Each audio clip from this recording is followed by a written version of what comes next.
uh, because Kiki was not going to be able to speak at this year's Strange Realities, we're going to do this as like a kind of like a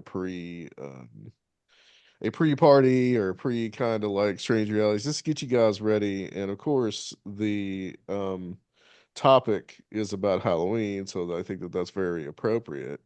So, Kiki, welcome back to the Strange Realities online. Well, this is going to be recorded, and it's also going to be put up on the Patreon for people as well. And I'll probably make it public over the next few days too. So, but no trolls. We're not finding any mythical creatures tonight. So, but Kiki, Oh, thanks for doing this, and thanks yeah. for being with us.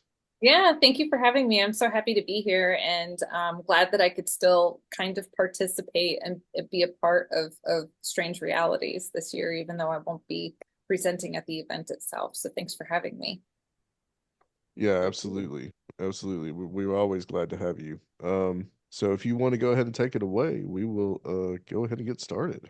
All right, cool. So I think I was saying this on the other page as well. I'm going to do my very, very best to try and cover a lot of ground in a shorter amount of time. I haven't done a presentation in a long time either, so if I talk too quickly or something's confusing, please feel free to just put a question up, pause, ask me anything, and if I don't have the answer now, we'll find it after the conversation tonight.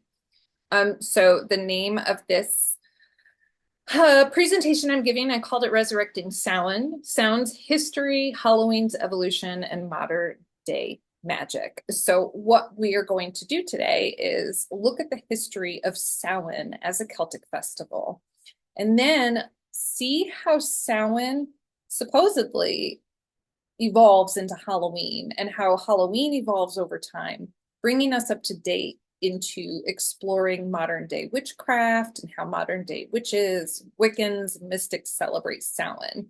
And I think that this is perfect timing with Strange Realities because traditionally Samhain is celebrated on November 1st. Some people also celebrate it on the 31st of October. I personally see Samhain as a seasonal enjoyment. So it's just great that it kind of coincides with Strange Realities. So I want to start out with, I don't know if there's enough people here to do this, but we could give it a try. Um, what do you do to celebrate Halloween? Does anybody want to share with me some of the stuff they do? Watch scary movies, listen to the Misfits.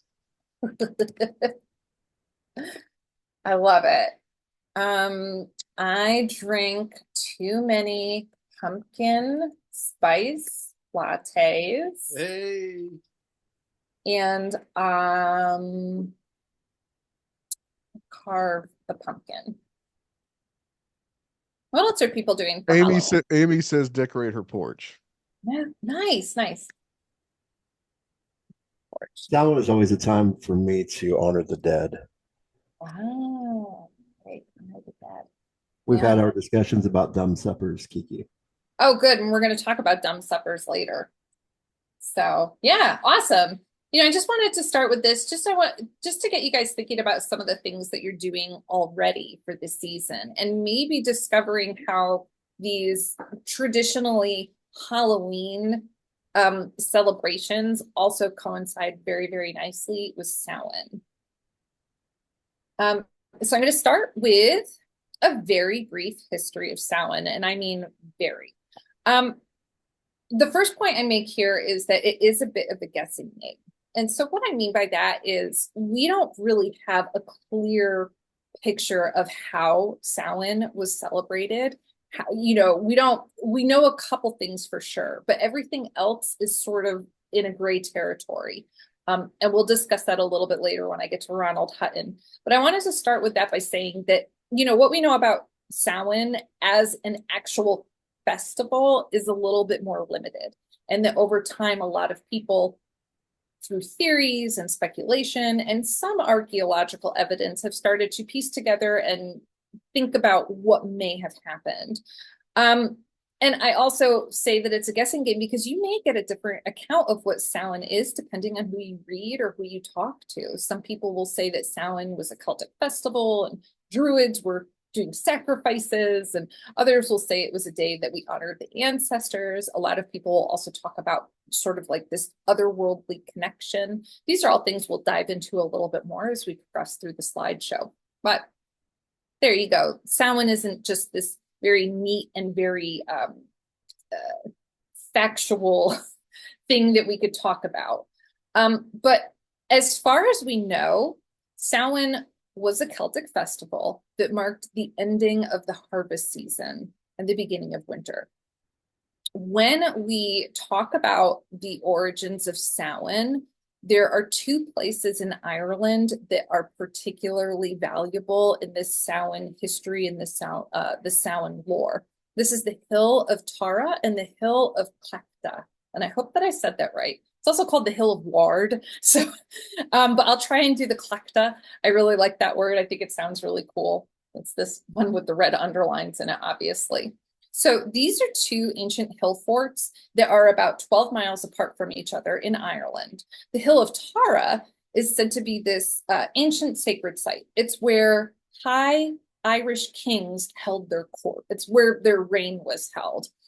There were also tales that the Hill of Tara was a place that was believed to be an entrance to the other world. So the neighboring hill fort, the Hill of Clecta, or the Hill of Ward, seems to be Tara's religious counterpart. So some say that Druidic ceremonies took place there, and this is where the legends and the lore of Samhain as a Celtic festival come in. There's archaeological evidence that there were massive bonfires lit near and on the Hill of Clecta. And because of this, there are some that say that at Samhain, local hearth fires, so local fires, fires in the community around these hills were extinguished at Samhain. Druids were then said to ritualistically rekindle a new fire on the Hill of Clecta. They would then carry this new flame over to the Hill of Tara, where fires were relit and the new flame of the new year was distributed throughout, the community. This Samhain feast on the Hill of Tara was also a gathering of people from all over.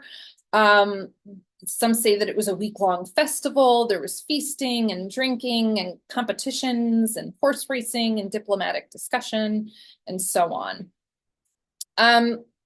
Like I said earlier, it's a festival that's said to mark the transitional time it's a transitional time between the autumn equinox and the winter solstice. And I think that's really important when we talk about how Samhain has this sort of liminal nature. It does seem to work as almost like a border or even, a hedge that divides the time in between the autumn equinox and the winter solstice. Samhain was said to be the time when the absolute last crops had to be harvested. Any crops that were left after Samhain were said to be food for the spirits, food for the fae. And animals were tended to at this time in preparation for colder months. Animals that weren't going to make it through the winter would be slaughtered and their meats would be enjoyed for great feasts.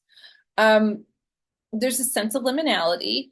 This time is marked as also being a space, an in-between space where we have this very wonderful access to the wonderful and terrifying, I should say, wonderful and terrifying access to the other world.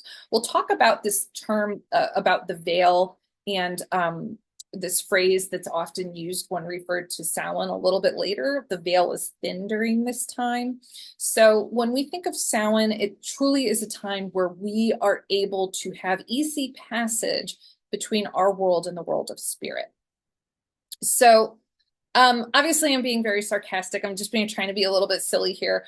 Ronald Hutton is actually a very well-received, very reputable academic professor. He's based a lot of his work on the history of Britain, and many people in the pagan community love his books because they're very research-heavy books on Druidry. And there's also a book that he wrote called The Stations of the Sun, which is a book about the holidays celebrated in Britain. I bring this up because I think it's really just important to know that Hutton makes it clear that there's no substantial proof that Samhain was a druidic ritual holiday. There's no proof that he's found that it's associated with the dead. He also is hesitant to discuss it as marking a new year or even a fire festival. So he cites that academic researchers before him, even those who predated him a couple centuries before him, gave attributes to Samhain that, you know, we're so familiar with that I've discussed in the previous slide, but that the resources they used are flimsy or unknown. With that in mind, I'd like to say a couple things about this. First, I share it with you because, again, this is a, you know, I'm going to share with you what we know about Samhain, but I also need you to know that there are people that say, you know what we know is a little bit more flimsy than what you're reading in every single book. Another thing I want you to know too is this book was written in 1996. So my hope is that between now and then, like I was in high school in 1996. So like I'm hoping that between now and then Ronald has perhaps found some more research or has dove into this a little bit more, maybe doesn't write it off as quickly. Hopefully between now and then, you know, some more archaeological evidence has come up that maybe would suggest that some of the things that we know about Samhain are a little bit more substantiated and factual. And then the other thing I wanted to say too is in his book, he does point out that Samhain's significance is inferred from collected folklore. So in other words, a lot of what we know about Samhain is a collection of stories, a collection of folklore. And frankly, I feel like that's kind of the way things are with a lot of spirituality, a lot of holidays, a lot of religious ideas. It makes me think of like, you know, Santa Claus. Like, even though Santa Claus is not painted in some, you know, sacred cave, like on a wall of a cave by Paleolithic people, he's still a precious aspect of Christmas.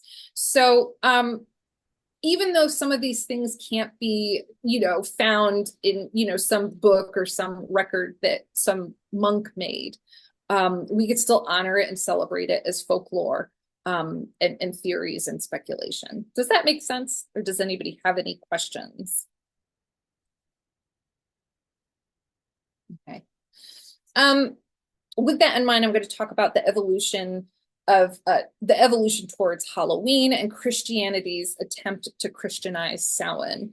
Again, this is something I will also say before I begin with talking about this. Ronald Hutton also says that there's really no evidence to say that Christians tried to like steal Samhain.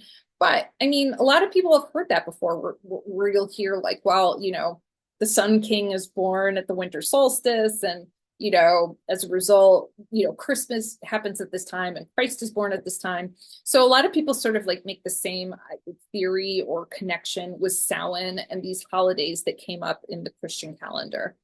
So the two holidays, and forgive me, my Christian history is really kind of wimpy. So I'm gonna like totally read from my notes, like word by word. So 609 CE, Pope Boniface sets All Saint Days to May 13th.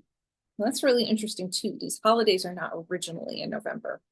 In 1731, I say 17, further back, 731 to 741 CE, the Pontificate of Gregory III moves All Saints Day to November 1st. And All Saints Day is known as Hallowmas, so the eve of Hallowmas becomes Halloween. In 998 CE, Odilio, who is the abbot of Cluny, establishes All Souls Day. And Odilio ordered, quote, a solemn mass for the souls of Christian dead in his monastery and its affiliated houses. So All Souls Day was actually established in February. It was originally a holiday in February, but they moved it to November 2nd to sit alongside All Saints Day, aka Hallows, you know, Hallowmas, due to its sort of like solemn nature. And honestly, too, like it's really interesting that it's got this solemn and deathly nature to it. And at the beginning of November, we start to see nature fading and dying as well. So I'm skipping over a lot of time in between. But I'll say in the medieval times, you know, All Saints Day, All Souls Day were celebrated. Soul cakes came up. If you've ever thought about making them don't. They're pretty plain, and it's a pretty gross treat when raisins actually make it taste better. But soul cakes were given to children, or coins were given to children in exchange for them to go to a cemetery to pray for a soul stuck in purgatory. So All Souls Day became a day where families visited grave sites, they did mass, and they prayed for the safe passage of the dead into heaven. So when I say Christians attempted to Christianize Samhain, I mean that Halloween never really fully left behind that sort of spooky vibe, the otherworldly vibe, the otherworldly liminal energy that was connected to Samhain. There is a poem from 1785. It's called Halloween. It's by Robert Burns. It's a fascinating poem, a little difficult to read because of the dialect, but there are lots of, modernized translations. And this poem is about the folklore and the traditions around Halloween. And they aren't about, praying at church. They're about pulling kale out of the garden and using kale as a way to divine and, make prophecies about what our future partners are going to look like. 18th century still saw Halloween as a time marked with the presence of ghosts and witches. In 1820, The Legend of Sleepy Hollow came out. So even with the possible desire for the church to steer people away from Samhain, although Ronald Hutton wouldn't say that, but a lot of other people would, it just didn't really stick. These old ghostly, spooky traditions still seem to take place at Halloween. My cat is like sleeping behind my computer, so it's slowly moving forward. So if you see all the shifting, it's my cat. We'll blame it on her. Okay, so let's now talk about the Victorian and the Edwardian shenanigans and Halloween weirdness. Halloween just thrives. It just doesn't go away. And one of the fascinating things is that Halloween really, really takes on a different character when Irish and Scottish immigrants moved to North America, both to the US and to Canada. In my notes, I actually say Halloween doesn't die out, and it doesn't just simply evolve. It becomes its own spectacular event that pays homage to revelry, divination, magic, spirits, and mischief. So Halloween just becomes big and bold, and it's just a good time for people. Victorians loved to host balls and parties. Halloween balls and parties were very common, and at these there were many divination games. A lot of this divination was associated with love, like think of like bobbing for apples. That was something that would be considered like a fun divination game, and people would also dress up for these. What you see in the slide is reference to some of the material that actually started to come out. Halloween grabbed so much attention, by the fin de siècle and the end of the 1800s and moving into the 1900s, that people started writing about it. Halloween gets mentioned in a lady's book, so the wives are getting involved. There are guides as to how to celebrate it. There is a publishing company called Denison's, and they come out with a book called The Bogey Books. And this is something that they come out with, I think, every single year. It's a guide on how to decorate for Halloween parties. So now we have this annual catalog, or this annual book that comes out from Denison's that shows us how we can decorate for Halloween parties. And then finally in 1916, they actually put out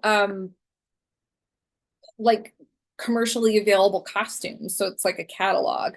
And then I wanted to say too, in 1919, this is a really great book. The Book of Halloween by Ruthie Kelly comes out. And I love this book because it's really a snippet of some of the customs and traditions of this time that are associated with Halloween. So it's a beloved resource. Professor Hutton may not agree with me, but it's probably because the first part of the book is about like the history of Samhain, but the final part of the book is about customs and traditions associated with Halloween. We still following? Good. Yes, ma'am. We are All also right. here. Cool, cool. All right. So one of the things that happens in the early 20th century is prohibition. So this wonderful quote from Lisa Morton: although Dennison continued to publish bogey books, adult participation in parties took a serious blow when liquor became absent. Can you imagine Halloween without a little cocktail? I don't know. I can, I don't drink, but I know a lot of people enjoy, pub crawls. By this time, though, Halloween had become too popular to die easily. Maybe that was a pun intended. In the era between gas and electricity, between communicating via letters and the widespread use of telephones, an artistic form of staying in touch blossomed. Picture postcards.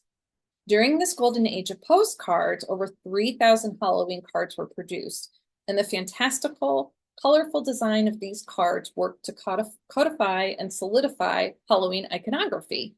So what you're looking at is an example of one of those postcards. And I think at this time, this is when we start really tuning into what we today think of as Halloween. We've got the witches and the black cats. This is another example of a postcard, and she's actually performing divination with an apple peel, which is really cute. She's got little cats with witches' hats. If you want to see more examples of Halloween vintage postcards, there's this really cool book called Halloween: Romantic Art and Customs of Yesteryear. And it's like full of different postcards. So they all kind of have this cute look. Anyways, this is really when we start to see Halloween take shape as we know it.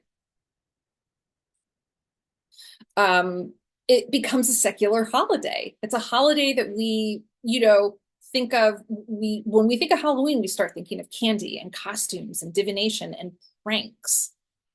There's a Halloween instructional booklet called Halloween Happenings from 1921 that says decorations for Halloween may vary greatly, but black cats, bats, jack-o'-lanterns, ghosts, and witches predominate. Autumn leaves, corn stalks, fruits, and vegetables carry the idea of harvest celebration. Orange and black crepe paper are indispensable in decorating. So really, we start to see these things pop up that really, really make us think of Halloween as we know it. The first time that trick or treat is used is in, I think it was like in a Canadian article. Trick or treat was a phrase used to describe Halloween pranks, and probably, to placate little shits so they would with candy so they wouldn't, like go and do pranks. Pranking and vandalism was a huge issue. I know it still is today. Like people are, toilet papering and, in yards and stuff. But there are some wild stories about pranks even during, the 1920s, the 1930s. One that I really enjoyed was one from Canada where kids put a bobsleigh on the roof of a house. There are reports of people like they would fill like I don't know, it was like pillowcases or like sacks with like flour and like hit each other. It was all sorts of crazy stuff. Like kids were out of control. I mean, I guess they still are, but just hearing those stories, it must have really frazzled people. To try and keep pranks in check and to minimize the danger of some of these things maybe getting a little out of control. A lot of kids ended up getting arrested, sent to court, etc. There would be like people started to establish masquerades and harvest parties and different ways to keep kids from going out and getting into trouble. So they would go to these like sort of harvest balls, and there would be dress competitions and games, again, like bobbing for apples or collecting candy there. Trick-or-treating started to really become a popular activity for kids after World War II. And this is when we start to see Halloween creep into pop culture. A couple things that I use as an example here is the Monster Mash came out. That song has been in my head all day now because of this. I was really hoping Thriller would be the one stuck in my head, but it's Monster Mash. And then It's the Great Pumpkin, Charlie Brown came out in 1966. So again, we're kind of moving along the timeline It's very interesting to think that Samhain may have started on a hill with a bunch of kings in Ireland, and now we're watching It's the Great Pumpkin in 1966. So here I was trying to show you that, a lot of these things feel very like child-centric. Like this feels like a kid's holiday. After the counterculture of the 1960s and the 1970s, Halloween started to take on a different form. It started to, become geared towards adults again. It took a shift into delighting adult participants. So Halloween isn't just a holiday for kids, it's now for adults that just want to have a lot of fun. It also becomes extremely commercialized. Hollywood picks up on it. And some really big key things happen to turn it into an adult or also an adult event. I don't know, I may have, somebody has to fact check me. It's either 74 or 75. There is the first village Halloween parade held in Greenwich Village in New York City. If you have the opportunity, I highly recommend going. They have it every year. You could march in the parade. I marched one year next to a guy dressed as Ali G, which is really fun. I don't know, like I haven't gone in a while, so I don't know if it's like really big now, really mainstream, but they still have it every single year. Horror movies start coming out. Halloween by John Carpenter. I don't know anything about horror movies, so I don't know if that's the guy with like the hockey mask. Oh, thank you, Matthew. Um, Another one that I didn't add in here, there's a movie called Trick or Treat that took place in 1986. That was a movie with Ozzy Osbourne.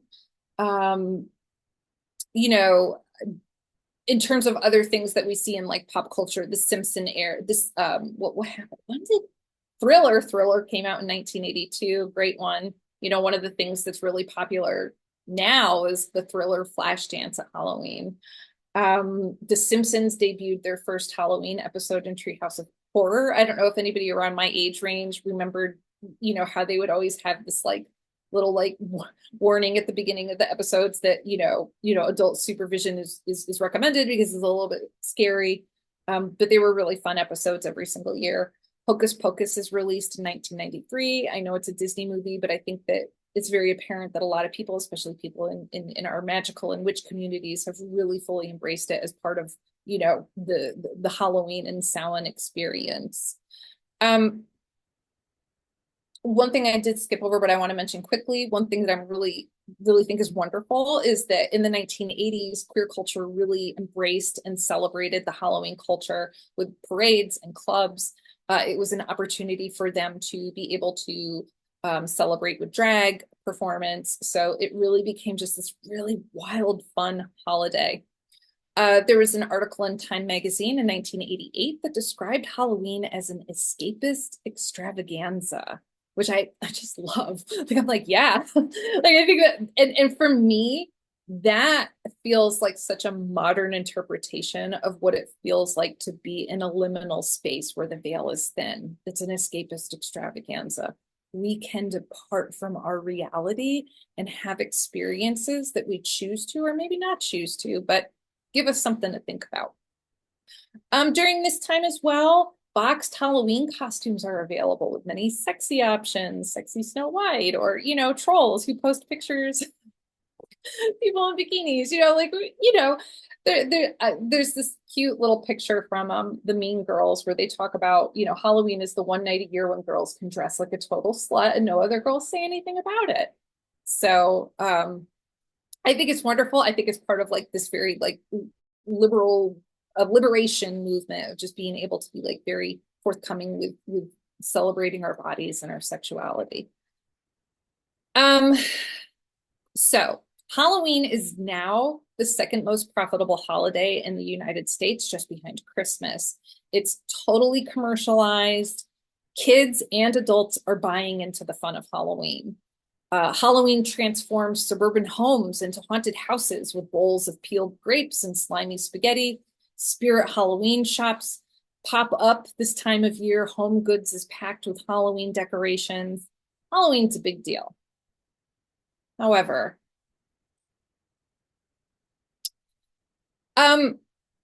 during this era, and I would say, even in terms of like the idea of candy getting tampered with is well before the 80s. Like there are reports of this happening in the 60s and the 70s as well.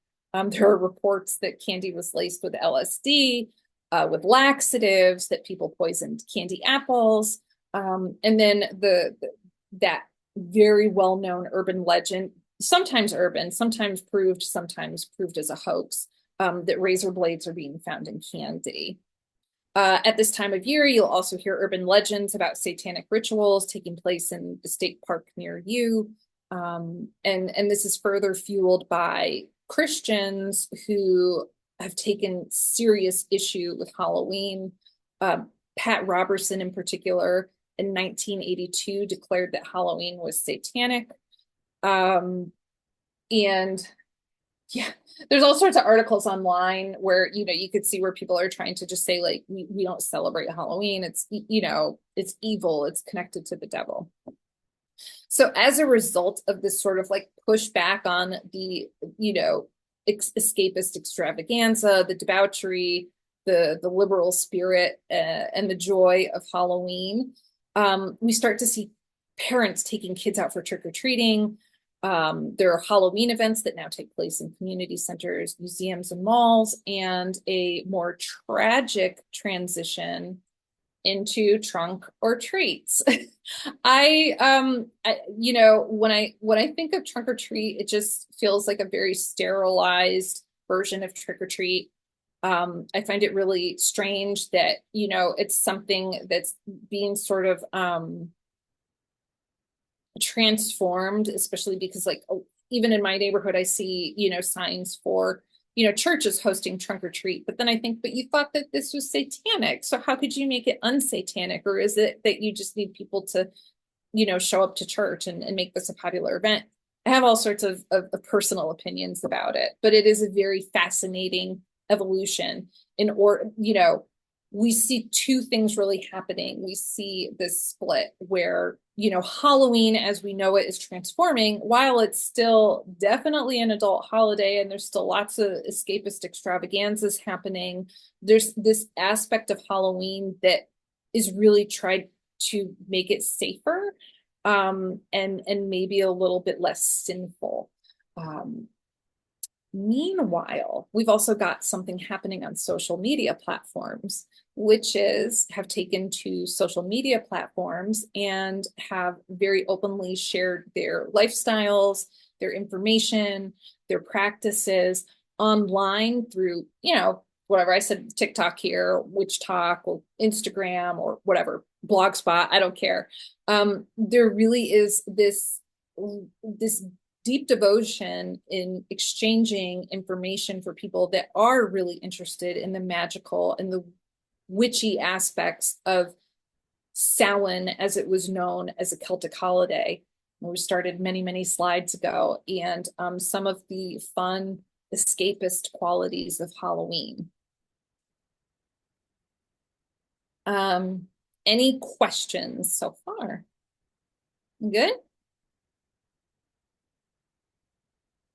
Okay, so I'll share this quote with you because while social media is a wonderful outlet for people to gain some information about witchcraft and the practices of modern day witches, there's this beautiful quote from a book I highly recommend called Walking the Tides by Nigel Pearson. He says, "The true witch or crafter, as inheritors of the mantle of the hedge witch, the crosser of boundaries and the rider in the dark, will normally attempt something a bit more arcane, however. This doesn't just need to be a party holiday.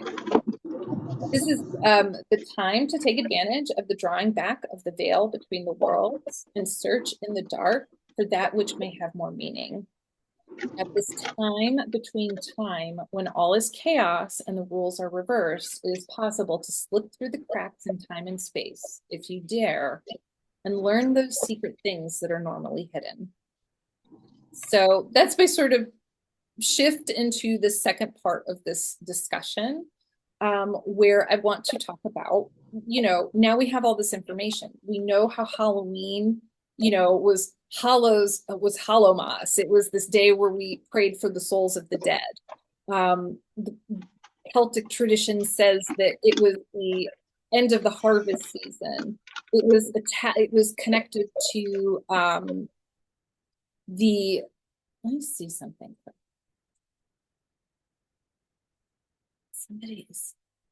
There are a lot of people on here. I'm just trying to mute whoever is not muted because it's really distracting. But okay. Well, yeah, I'll just say that if you're not on mute, please mute unless you have a question.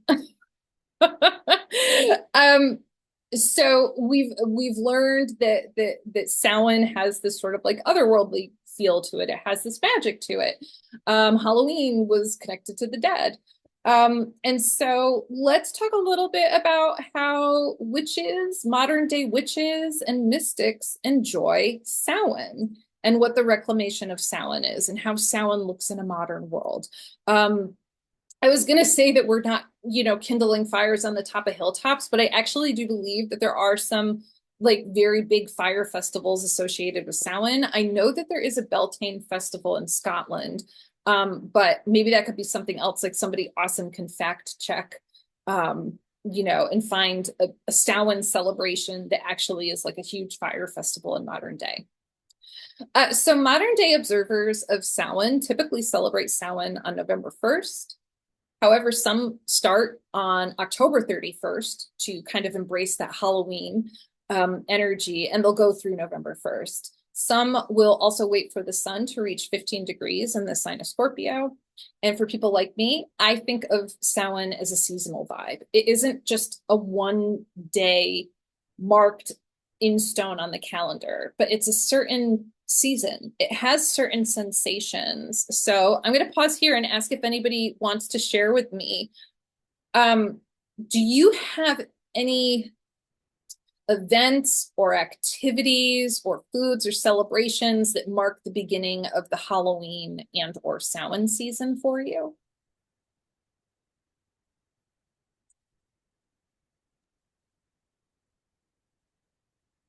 I mentioned earlier, pumpkin spice lattes. It was a really big one for me. I love them. I think they're wonderful. We're going to talk about the magic of pumpkin spice in a little bit.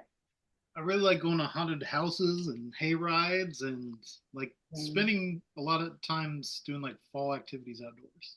Right, right. So those Bonfire. fallsy activities are really a big marker of the seasonal shift into Samhain. I don't think I really get into it too much, but I'll say that it seems like Spirit of Halloween is opening at like August 15th. So, So true. it's kind of like Halloween and then it's Christmas and Thanksgiving gets like skipped over. So it seems like Halloween is just like Christmas where it's um the season is starting earlier and earlier every year. Yeah, yeah. Someone says in the chat, growing up in Vermont, this is when the apple cider hit the stores, which was a good thing in my opinion. So that's a good point. Well, I grew up in Connecticut, so I feel you. I had apple orchards up the street from me, and oh my God, like the apple cider donuts. Oh, like yeah, that was totally a time that marked the Samhain season for me, was having apples and you would see fall vegetables at the farmers markets or the farm stands. And yeah, Adam, to your point too, I saw memes this year where, 4th of July would be over and like the meme would be like the next big holiday is Halloween. So already people are like getting geared up for Halloween. It's Right. just an Who absolute cares favorite who cares about holiday. Labor Day or anything like that? It's like, well, really once the summer is over, it's people just really start now gearing up for Halloween. It's kind of crazy because when I was growing up, I remember I remember just getting into Halloween maybe like 2 weeks before. I mean, nobody really had all these elaborate displays. Like there's a house that I pass by often, and these people they had this stuff up around September 1st. So even like before Labor Day, they did that. Yeah. Yeah. Well, I'm one of those people. My decorations for Halloween were up on September 1st. I I still would do, I think that I always try and think like, why do witches love fall? And I think that there's something so magical and transitory that you're literally watching this magical transformation unfold in nature around you. But yeah, it gets cold, it gets dark, it's a little bit spooky. Yeah. Do you think that there's been kind of like a reclaiming of Halloween since there was that kind of fundamentalist backlash that happened? Like a lot of us, as we like millennials, especially, and like late Xers, got when we got grown, we like really wanted to like celebrate it and really push back against that fundamentalist reaction against Halloween. It seems like. Yeah, I guess it depends on where you are. When I lived on the islands in Savannah, there were like specific neighborhoods that were set up with tons of decorations, and kids from all over came into that neighborhood to still have the traditional trick-or-treat experience. I don't see any trick-or-treaters around here, but I do see signs for trunk or treat. Maybe there is some pushback in terms of people, millennials and Gen Xers that don't want it to be sort of like sterilized because, of fundamentalist beliefs. I don't know, and I don't have kids, so I can't speak to, whether or not like, oh yeah, well, my kids are gonna go out and get, their candy. I know that definitely there is pushback, if you look online or even, you go back to Witch Talk or, other social media platforms, there are certainly people that are always, standing up for Samhain, standing up for witchcraft at this time of year. I feel like, any public figure witches are going to have to do at least one interview every October that says, witches do not worship the devil. We're not doing satanic rituals. We're not sacrificing animals. We're not poisoning your kids. There has to be this like constant, uh, this like broken record repetition of like, please stop like calling us evil. Like it's not nice. It's not fair. And it's false information. And it still happens to this day, obviously. So yeah. All right.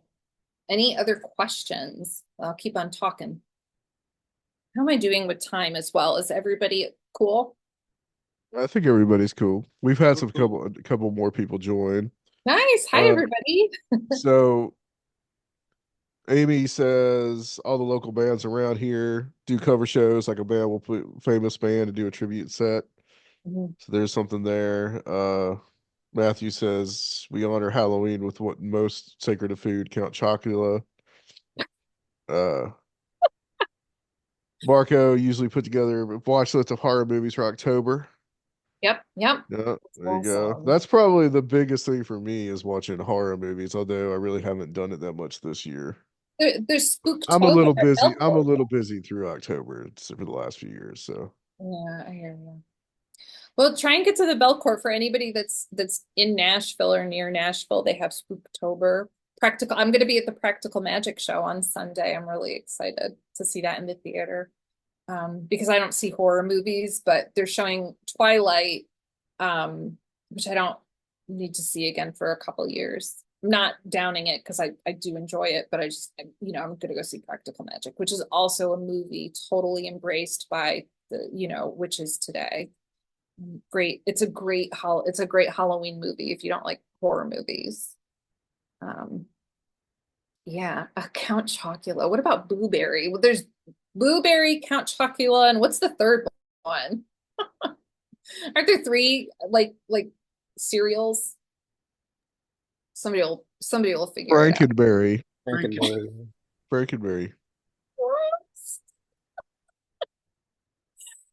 Oh, Lord, I'm gonna stick to the apple cider and the cider donuts. That's great, y'all. Okay. Let's talk a little bit more. I'm going to go back to some of the other things that we can do to celebrate the magic of the resurrected Samhain for modern day witches and mystics. So if you are looking at Samhain from a Wiccan perspective, Wicca is considered a religion, a pagan practice, a modern pagan practice. Some pagans, some witches will associate this with the Wheel of the Year.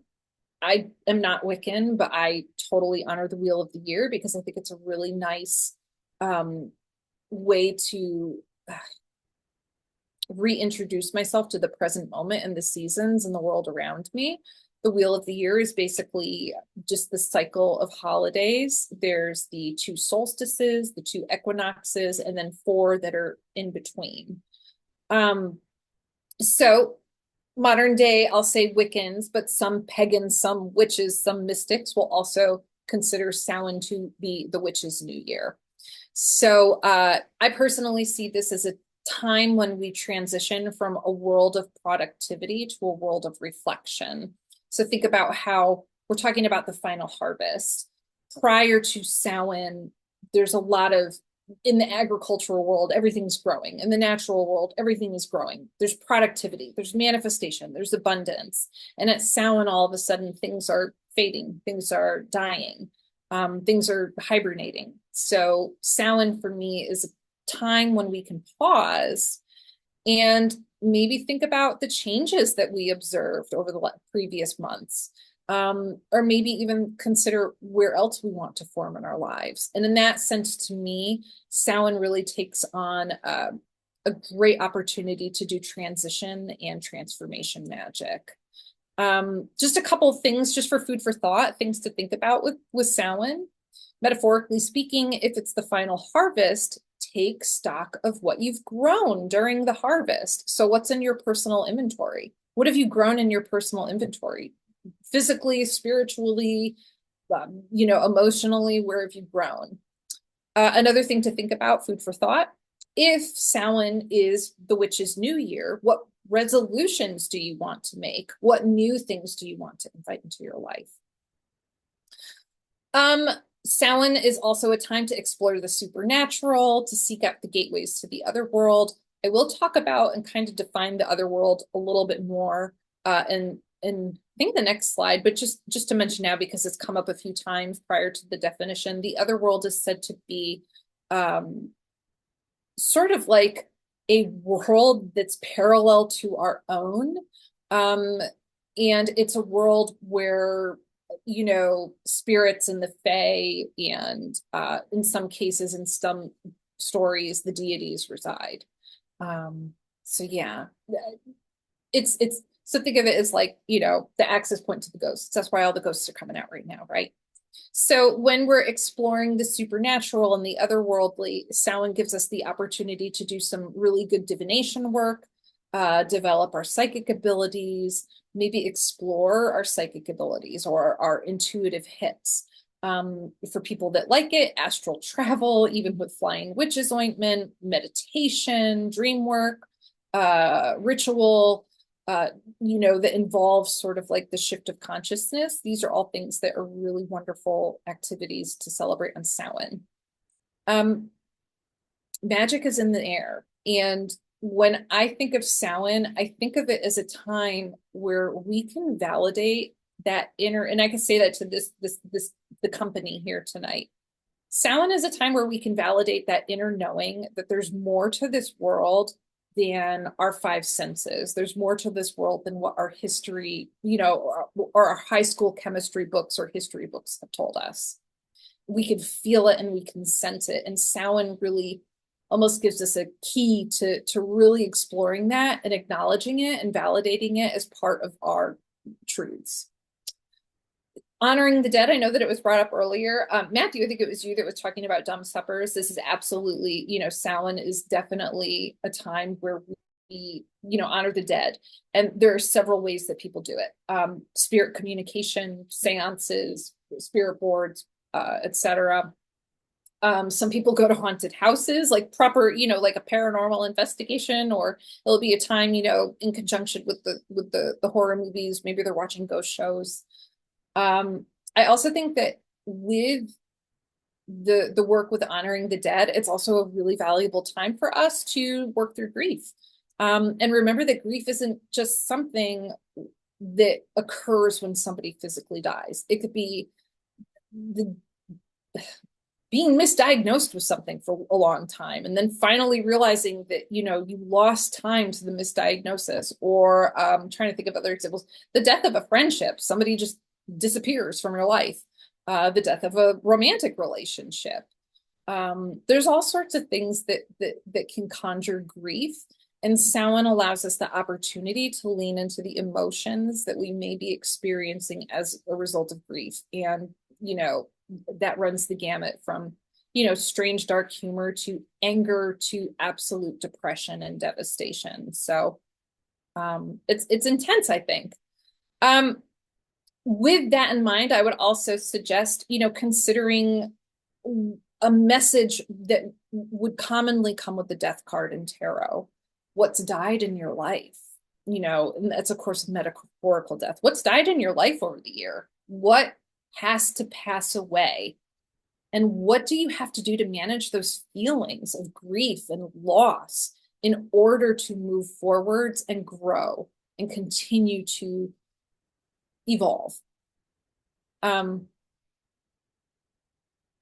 And then, you know, one other thing I'll mention too, because there are those associations with fire festivals, I love to think of Samhain as a time where we do our cozy witchcraft, we do fire magic, we stay warm, and we're trying to, you know, illuminate what protects us, what gives us hope, what gives us abundance.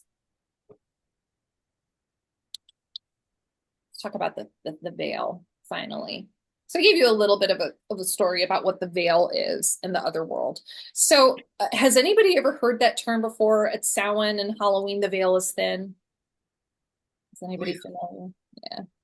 You've heard it? Oh yeah. Oh Yeah. yeah. Absolutely. Do y'all feel like you understand it, or does it feel a little bit exotic and mystical? Um, I think I feel it. it feels a little exotic and mystical, but I think I understand it just from the point of the I mean, all this stuff has to do with the rotation of the earth or the movement of the earth. Oh, I like that. So, I mean, I think I kind of understand just from the point of view of it being the opposite of spring, I guess. I like that. So the veil actually to you is something that's associated with just like the actual motion of planet Earth. I like that. Yeah, I mean, I think you know, it going from the time of um more night Mhm. Yeah. than than the time of more sunlight, I guess. That's Yeah. because that's what we're heading into. I mean, 2 days after, a few days after Halloween is the when the clocks change back now. Love it. So we get more, we get less light. So I guess, that's kind of a roundabout way of answering the question, but Yeah. Well, there's that. There's a very strong and even physical response to the change in the weather. I mean, like you were saying, like you're stuffed up and congested from the weather change, or, like and it people who happens to actually me every feel. time this year too. Every single time. It's the same thing. Yeah. It's so funny. It's opposite for me when it's Beltane. So in May, when everything starts growing, I'm like, oh, it's too bright. It's too hot. I can't stop sneezing. So like, this is my time of year to shine.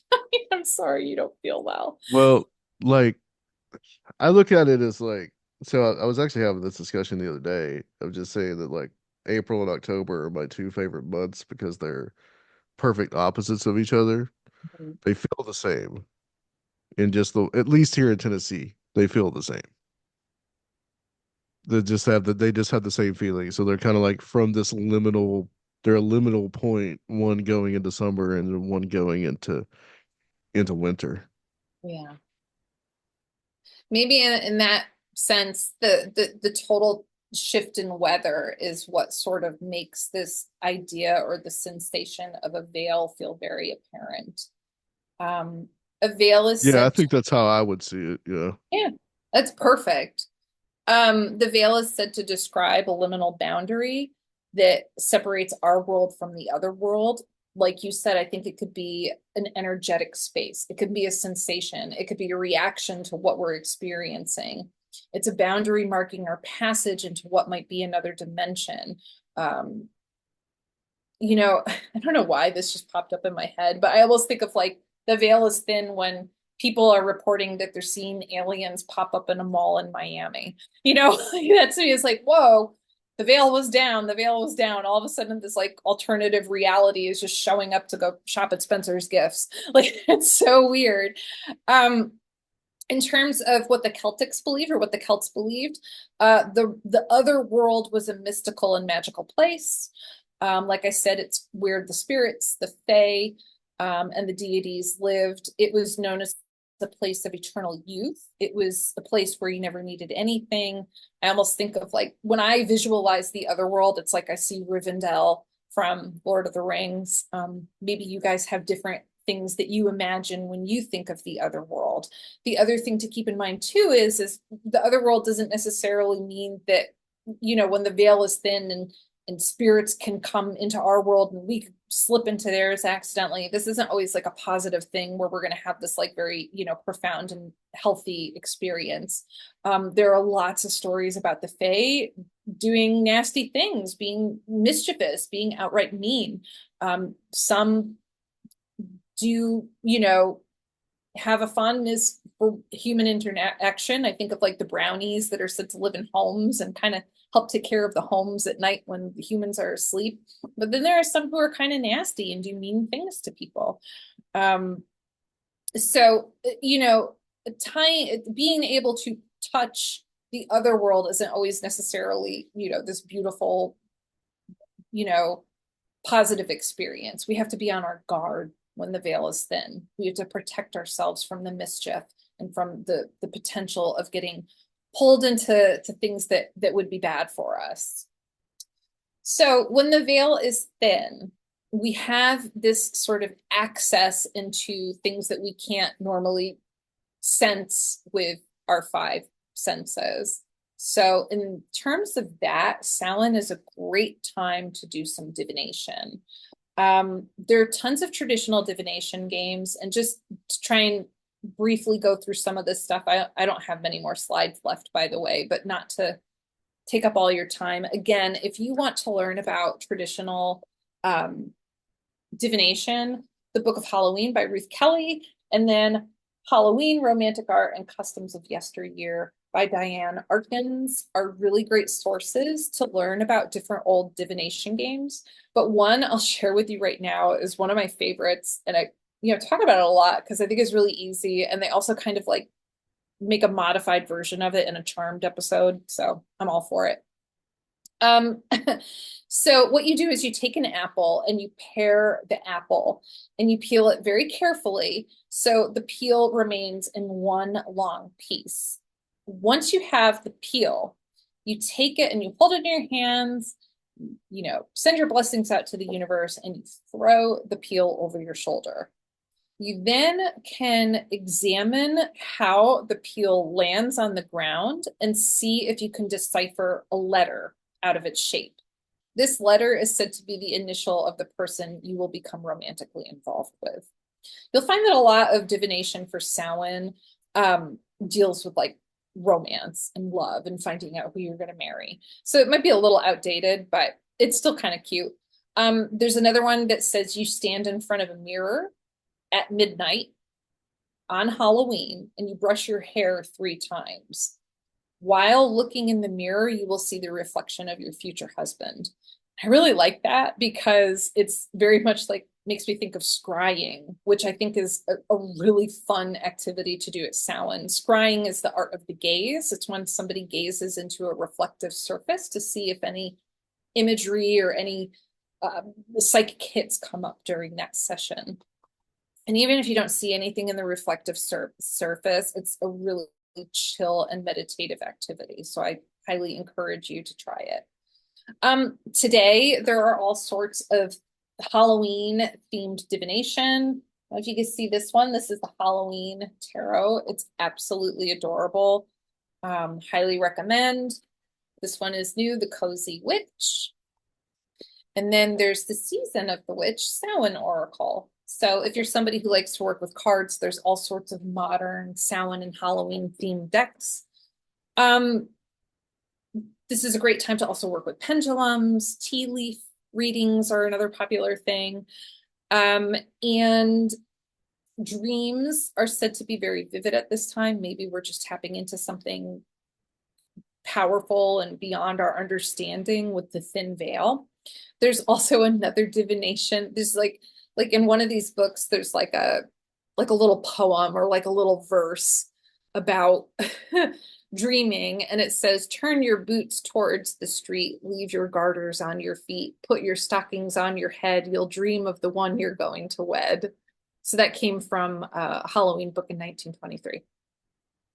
Then something else I'd like to mention too, Samhain is a wonderful time to help those spirits find their way back to the other world. So there could be, like we're said that we could somehow, maybe it's like a missing 411 episode, the veil is thin and somehow we tumble into the other world. Maybe it's the same for them. They're having a missing 411 experience. The spirit tumbles into our world. And there's said to be things that you can do in order to assist them in finding their way. And this kind of leans into the fire magic aspect as well.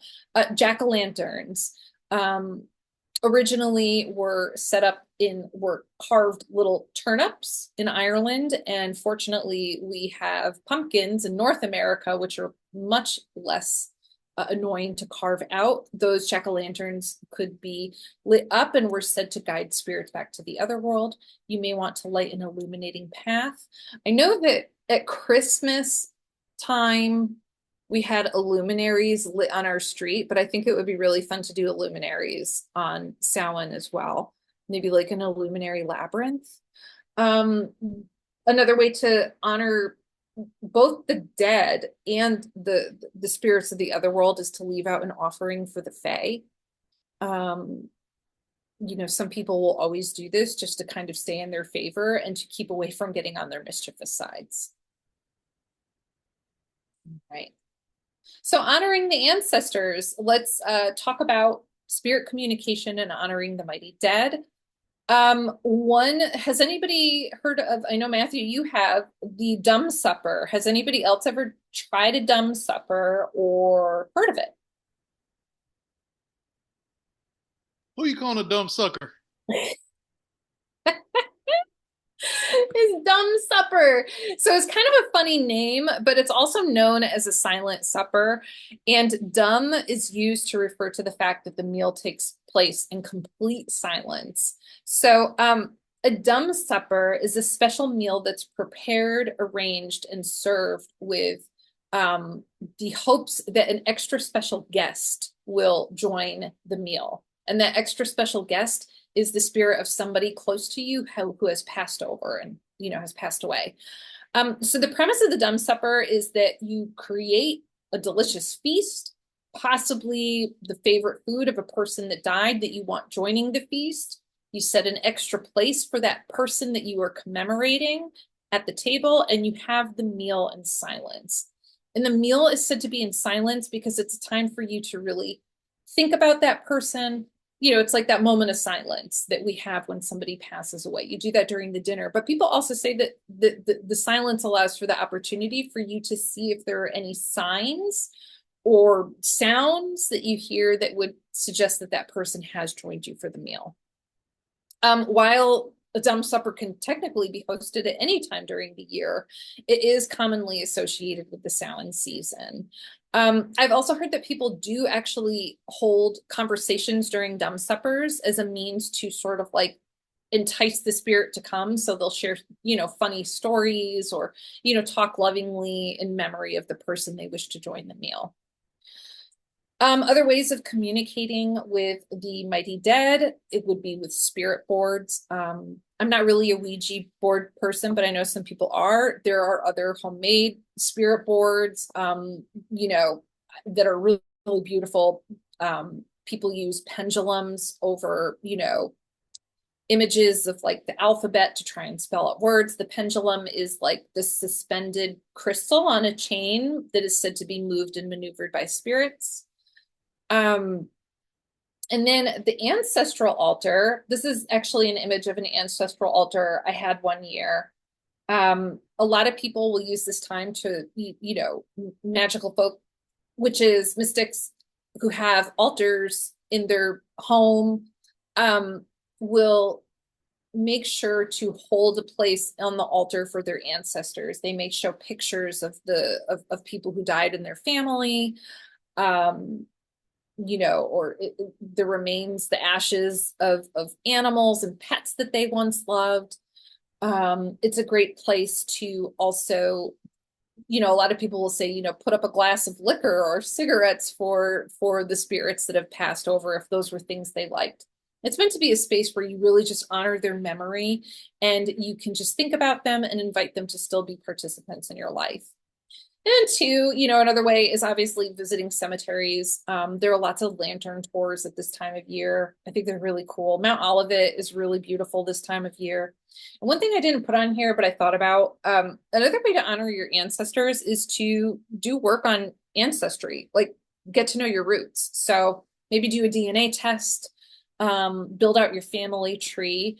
I know that when I started to work on my family tree, I started to have really, really vivid dreams about communicating with ancestors, people giving me like specific, names and places. And so if you sort of have that psychic connection, maybe that will be something that works for you too. This is specifically a Kiki opinion spread because this is my presentation. I get to give my opinions every now and then. Just want to give a new perspective on costumes and how we can make it an opportunity to be a form of transformation magic. I love the idea of slutty costumes. Like, trust me, like they're so much fun, or like dressing up like, what's his name? Who's the guy with the fingernails? Is it Freddy Krueger? Anyways, whatever. Like, costumes are really, really fun. We get to become other people.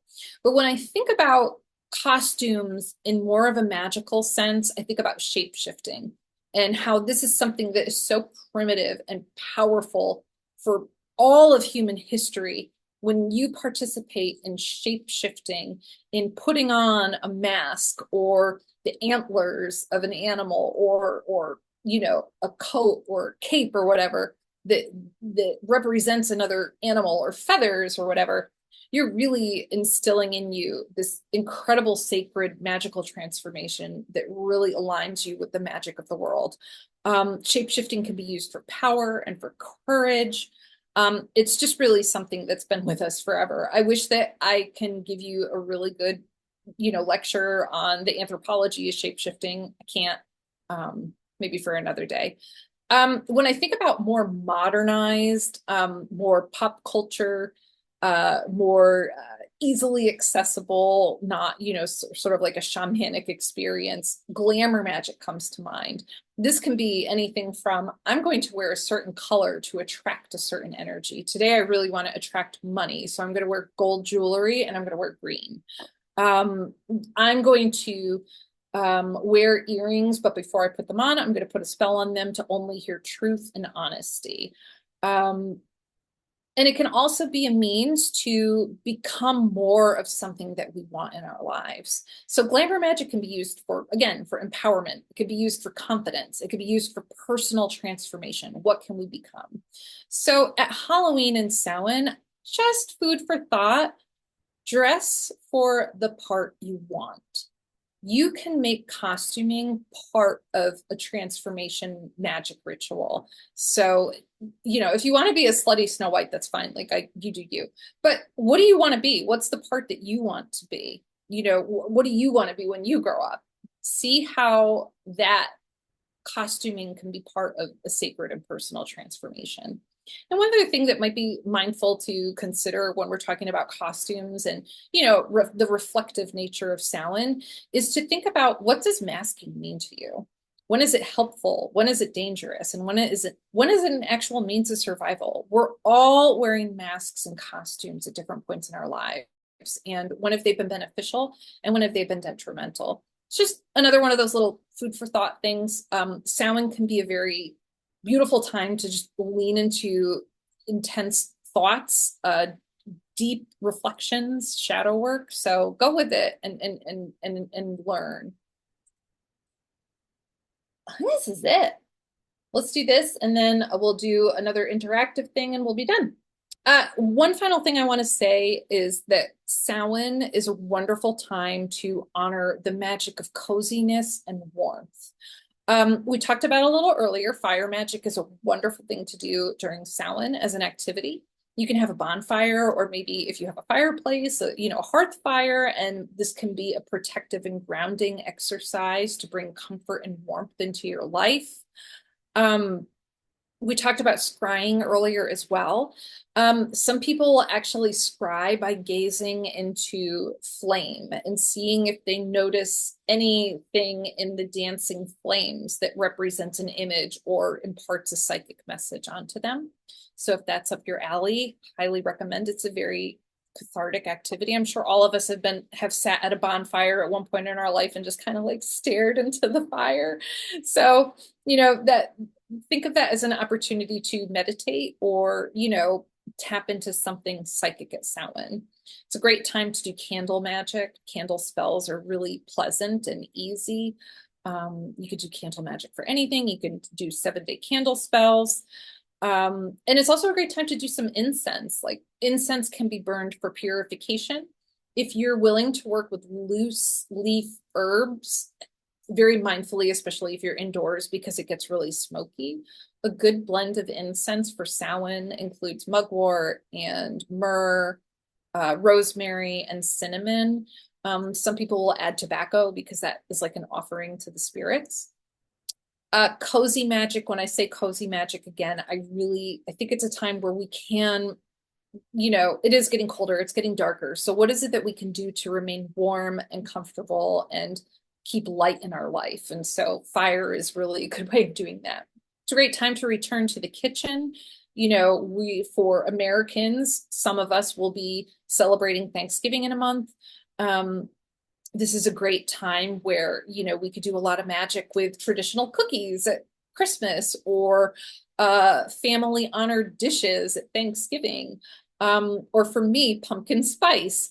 This is a wonderful concoction of incredibly magical spices like cinnamon, ginger, nutmeg, allspice, clove. And for me, I always had a pinch of vanilla in my blend. This blend can be used for prosperity magic. You could stir a little bit in your coffee in the morning to welcome in prosperity and good luck and good fortune into your day. You could sprinkle a little bit in a love spell sachet. There's so many different things. And, honestly, I'll post a blog about it on my website because I've written a lot about how much I love the spices and what they're used for. And then kitchen witchcraft, another thing I should mention too, coal cannon. So did I write it in here? I think I could type it in. Look at that. Coal cannon. Coal cannon is a traditional Irish dish. And can also couple as a really delightful comfort food because it's basically just like mashed potatoes and cream and butter. But it's also a divination game. Traditionally, if coal cannon is used as a divination game, it kind of reminds me a little bit of king cake. There are little items that are put into the coal cannon, and depending on what item you get on your dish represents the fortune that you have in the coming year. So if you got a ring from your coal cannon, it would indicate that you're getting married. If you got a coin, it would indicate that you're going to make some money. A thimble would mean that you are going to remain single. And then like these little baby dolls, like they're called China dolls, it means that you're going to have a child. So there's all sorts of ways to incorporate that warmth and comfort in the kitchen into Samhain. And then very quickly too, I'm just going to talk about some of the other staples in the kitchen that I associate two things. Apples. Apples really are a food of our ancestors. They originated in Asia 750,000 years ago. So that's how long apples have been with us. So if you want to eat the food of our ancestors, have apples at Samhain. Apples also hold a very valuable place in Celtic mythology. They're connected to the other world. They're connected to the dead. They're said to be the fruit of the dead. So I highly, we were talking about apple cider. Sprinkle a little pumpkin spice into your apple cider. You've got this wonderful opportunity cinnamon and nutmeg are really good for awakening psychic abilities. So maybe you can have like a little psychic cider with your ancestors. And then obviously too, last but not least, let's talk about the pumpkin. The pumpkin is probably the greatest symbol of the Halloween season. It's as valuable for modern witches honoring Samhain. We talked about jack-o'-lanterns. The jack-o'-lanterns can be carried. They could be placed out to help from spirits wandering off and keeping away mischievous fairies and helping them on their road back to the other world. Pumpkins are associated with healing, protection, fertility, transformation, and abundance. So if you're looking to do any forms of wellness magic, abundance magic, transformation, pumpkins can play a big role in that. I love that there's that symbol of transformation. You know, I think of Cinderella.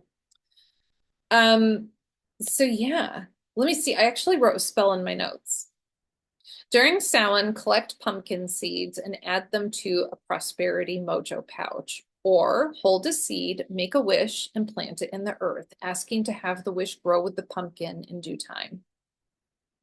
So, yeah. You know, I'll conclude with this. Lean into the sweater weather, lean into the fact that the veil is thin. Validate that you have your ancestors around you and those that have departed are with us, and that we can really communicate with them this time of year. Have fun with it. Obviously, you know, for some it's an escapist extravaganza, but when you participate in Samhain, you are participating in a tradition that has changed and evolved for centuries.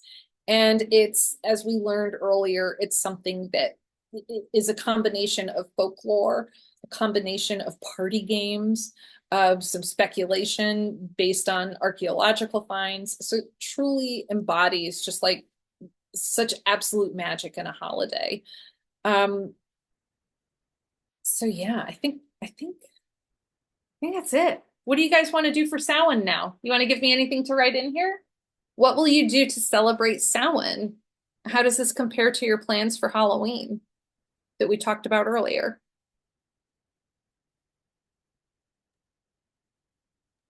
Well, I guess I'll be doing some kind of a ritual. I don't know. So Nice. this will be the first Halloween that I've had off. Well, sort of off. I mean, this is the day before Strange Reality starts. So Mhm. Yeah. Yeah.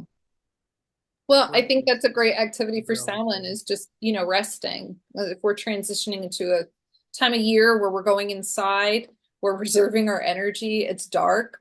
Yeah, rest.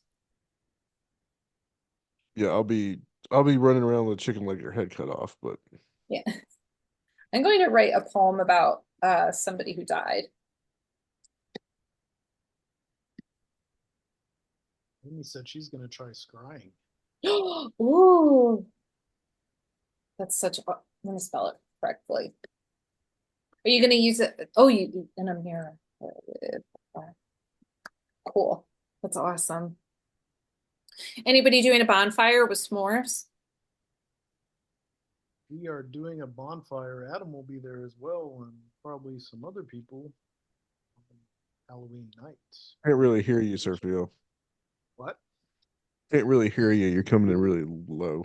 I said we will be having a bonfire at a secret Strange Realities party um, on Halloween night. My favorite are s'moreos, which is when you make a s'more, but you just use an Oreo. But you can also use EL fudges. They're just as good for s'mores. I'll be sitting in a sincere pumpkin patch waiting for the great pumpkin. Who said that? And what are they doing? Wait, you're watching The Great Pumpkin?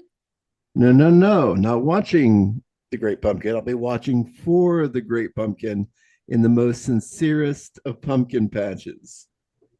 Okay. This will be the year. It's just gotta. Okay. Well, I hope it's the year for you.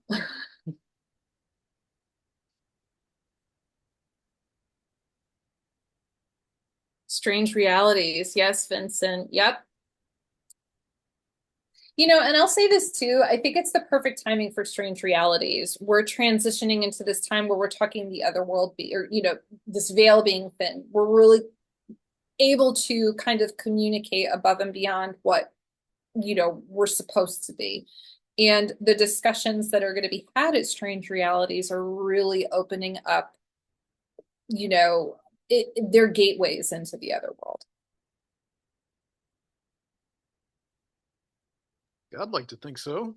Yeah. Jonathan says, I hope you manifest the great pumpkin. That would be amazing. Keep us posted. All